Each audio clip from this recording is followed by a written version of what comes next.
Los últimos estudios sobre uso de Internet indican que más del 55% de los españoles usan de manera habitual la red y que en 2009 unos 41,5% de los españoles habían utilizado la red para comprar online. Eso es un dato importante, interesante. Siempre indicamos desde las asociaciones de consumidores que es una red de alternativa de compra interesante. No puede ser exclusiva, pero es bastante interesante. El problema, por ejemplo, otras cifras, es que menos del 10% de los usuarios leen, por ejemplo, las condiciones de uso y la política de privacidad del sitio en el cual están o comprando o participando, por ejemplo, en las redes sociales que actualmente representan en la mayoría del uso de Internet aquí en España y especialmente en poblaciones jóvenes, adolescentes o jóvenes adultos. Entonces es verdad que eso es un hecho. Se utiliza cada vez más Internet, se compra cada vez en Internet y se pone cada vez más información cada vez más personal en las redes sociales en Internet. El problema que podemos tener es de dos tipos. El primero es lo clásico, hemos sacado hace poco unas reglas un poco para comprar de manera segura en Internet porque efectivamente el primer dato personal que podemos dar es nuestra cuenta bancaria. Cuando estamos comprando tenemos que poner la cuenta bancaria. Siempre indicamos que no hay que decir más que nuestro nombre, los 16 dígitos, la fecha de caducidad y los 3 numeritos que están detrás de la tarjeta. No se necesita dar más información. Pero eso hay que hacerlo en unas condiciones seguras. Entonces, por ejemplo, aparece en el navegador HTTP, se transforma en HTTPS, S de seguro, o aparece un pequeño candado en la imagen. Eso es muy importante. Eso con muchos trucos, el phishing, que es más conocido, que son esos emails que parecen que vienen de nuestro banco, que nos piden dar nuestros datos o conectarnos a su web y finalmente no es la suya, es la de unos ladrones que finalmente van a tener nuestros datos más nuestros códigos. Entonces eso es el primer riesgo. Es algo que se controla, cada vez más damos información, eso está bien, pero sigue teniendo problema y cuando vemos que van a multiplicarse efectivamente las compras en Internet y también en diversificarse los tipos de sitios en los cuales podremos comprar, pues remitirse a ese decálogo de consejos que dábamos a final del año pasado para comprar de manera eficiente y manera segura. Pero hay también otro tipo de datos datos personales que podemos poner en Internet. Son todos los datos personales tal como son definidas por la ley, que pueden ser nombre, apellido, nuestra fecha de nacimiento, nuestra nacionalidad, nuestra dirección email, postal, pero también email, nuestro número de teléfono y otros elementos, lo que decía antes, la fecha de nacimiento, pero también nuestros gustos, nuestras opciones políticas o sexuales o de otro tipo, que son elementos personales que definen nuestra personalidad y que podemos en un momento u otro poner en Internet, y especialmente en lo que son las redes sociales que fomenten un poco ese tipo de información, que las necesitan un poco para hacer unos perfiles que en algunos casos quizá, y hay denuncias que han salido, pues están usados de manera comercial. Entonces de verdad que esos elementos hay que saber que cuando los ponemos en Internet, pues una vez que están en Internet, no sabemos exactamente dónde van. Si no hemos leído exactamente qué va a hacer el sitio o qué va a hacer la red social de esos datos y qué control tenemos sobre eso. Es por eso que hay que leer esa política de privacidad. Y el tercer elemento, efectivamente, es que además de esos datos personales podemos poner otro tipo de datos que son que puede ser nuestra imagen, fotos, lo más clásico. Lo que ha salido desde ya meses y años en Estados Unidos son todas las fotos que podemos poner en redes sociales y que después se pueden utilizar o resaltar cuando estamos buscando un empleo. Eso tenemos muchos casos que han entrado. Y otro tipo de imagen puede ser efectivamente esas imágenes, más del 20% de los españoles, de los jovencitos especialmente, dicen que publican en internet fotos que toman con su teléfono móvil. O también se puede hacer fotos o hasta videos con nuestra webcam. A veces podemos estar en situaciones que sean un poco límites o poco vestidos, y eso sería eso del sexting, y que son imágenes que efectivamente después puedes escaparnos o ser utilizados por otras personas en internet y llevar a situaciones muy complicadas. Y se ha hablado hace poco de suicidio, por ejemplo, por una persona que había encontrado una video donde estaba diciendo el amor en internet. ¿Verdad que es una cosa complicada? O fotos de adolescentes, de menores, que pueden ser pues semidesnudo o totalmente desnudo. Entonces es verdad que ese tipo de información, cuando la ponemos en internet, pues hay unos riesgos. Fíjense, las cookies, se habla mucho de esa pequeña galleta, que son unos pequeños archivos que algunos sitios web tienen en nuestro ordenador. Normalmente solo ese sitio web puede utilizarlo, pero por donde puede aparecer, por ejemplo, pues la contraseña que utilizamos para entrar en esa web, o las últimas compras que hemos hecho, o las últimas páginas que hemos buscado o que hemos visitado.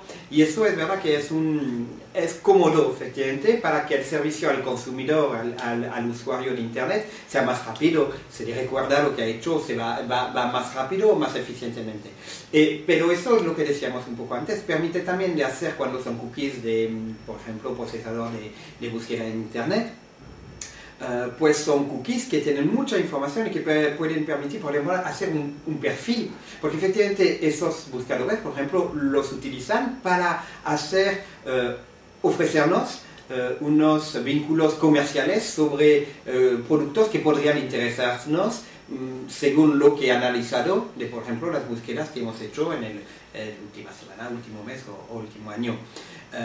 Entonces eso es interesante porque es un servicio para el consumidor, pero hay un riesgo. Quiero realmente recibir esos productos más afines a mis puntos de interés, o quiero que alguien sepa efectivamente lo que me interesa de manera tan fina como puede llegar a ser. Entonces de verdad que lo que hay que ver es que muchos, por ejemplo, esos motores de búsqueda ofrecen una capacidad de limpiarlo, de controlar esa información que ellos recorren sobre nosotros, pero o no lo sabemos, porque si no hemos leído al 90%, no hemos leído las políticas de privacidad, pues no sabemos que existe esa posibilidad, que es legal, ¿no? Hay que recordarlo, y también quizá es difícil a utilizar porque no es tan ergonómico. Entonces es verdad que los cookies es un problema con otros, pero que es muy representativo de qué es el problema de internet. Es que dejamos información sin saberlo. Haciendo una búsqueda dejamos información. Entonces se puede hacer un perfil de lo que somos gracias a eso. Y efectivamente es lo que quieren utilizar, es lo que quieren vender a otras empresas comerciales para que nos ofertan lo más clásico, publicidad de productos que nos podrían interesar, entonces que podríamos más fácilmente comprar. Entonces eso es un poco la dinámica de internet. Entonces no podemos decir que no guarden información, porque si no, no tienen esa oferta comercial con las empresas con las cuales trabajan en publicidad, pero al mismo tiempo tenemos derecho de pedir, de saber lo que están poniendo, y quizá, y es verdad que quizá me he equivocado, podríamos decir que no guarden nada de nuestros datos, también es nuestro derecho. ¿De qué es responsabilidad? Pues como todo en consumo, la responsabilidad está compartida. Efectivamente es responsabilidad del consumidor de saber qué sitio está visitando y qué información está dando a ese sitio. Entonces realmente es importante saber, y gracias a campañas finalmente vemos que los usuarios de las redes sociales cuidan un poco más la privacidad de sus datos, porque efectivamente en esas redes sociales se puede decidir, pues ese tipo de información puede verla todos, solamente nuestros amigos o solamente unas personas que invito a verlas. Entonces esos diferentes niveles de confidencialidad es el usuario final que los decide. Entonces él tiene realmente el derecho y la posibilidad de hacer eso.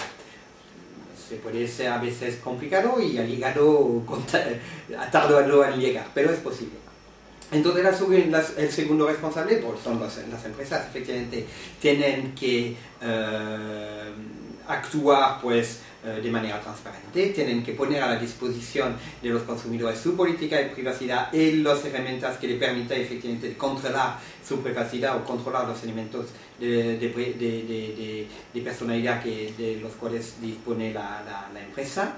Y tiene también que poner a disposición unas herramientas ergonómicas fáciles para efectivamente controlar esa información, quitar alguna otra o efectivamente permitir al consumidor de ejercer su derecho a la imagen o a la información que está poniendo online. Y la tercera responsabilidad pues recae por supuesto en las autoridades públicas en dos elementos. Primero, controlar que las empresas no actúen de manera ilegal, porque existe todavía uso quizá ilegal de los ficheros que se están, de las informaciones que se están recorriendo en Internet, entonces por algunas empresas. Entonces hay que controlar eso, y eso necesita realmente que lo hagan las autoridades públicas, las autoridades de control, también las autoridades judiciales de policía, y en conjunción con las autoridades de los otros países, porque Internet es realmente pues, Internet internacional, es todo el planeta. Pero también tiene que fomentar, tanto en los consumidores como en las empresas, pues que se cuide más el trato que se hace de los datos personales y que ese trato se puede hacer de manera transparente y fácil. Es una de las cosas pues que antes de Internet no existía, es esa noción que hemos visto de derecho al olvido, el hecho que cosas, causas, juicios o problemas que han podido tener algunos hace unos 10, 15 o 20 años, pues antes eran enterados en las hemerotecas de los periódicos, por ejemplo, pero hoy en día están a disponibilidad de todos o en esas mismas hemerotecas, pero que están online. Entonces es verdad que hemos visto que ha tenido querellas, por ejemplo, con unos motores de búsqueda para dar a disposición esa información, pero esa información no está en los mismos motores, en algunos casos pueden estar en los caches. Y entonces es verdad que se podría, ese derecho de modificación de los datos y todo eso podría aplicarse y pedir al motor de quitarle de sus caches. Pero la cosa es que normalmente esa información suele estar en sitios web de otras personas, en blogs o en otros sitios que no son mantenidos por esos motores. Entonces, ¿quién tiene realmente la responsabilidad que esos datos estén en Internet? ¿Es ilegal realmente que esos datos estén en Internet? Es una pregunta que nosotros no tenemos todavía la respuesta. Tenemos abogados que trabajan un poco sobre eso, porque ese derecho al olvido pues tampoco es una noción tan clara jurídicamente.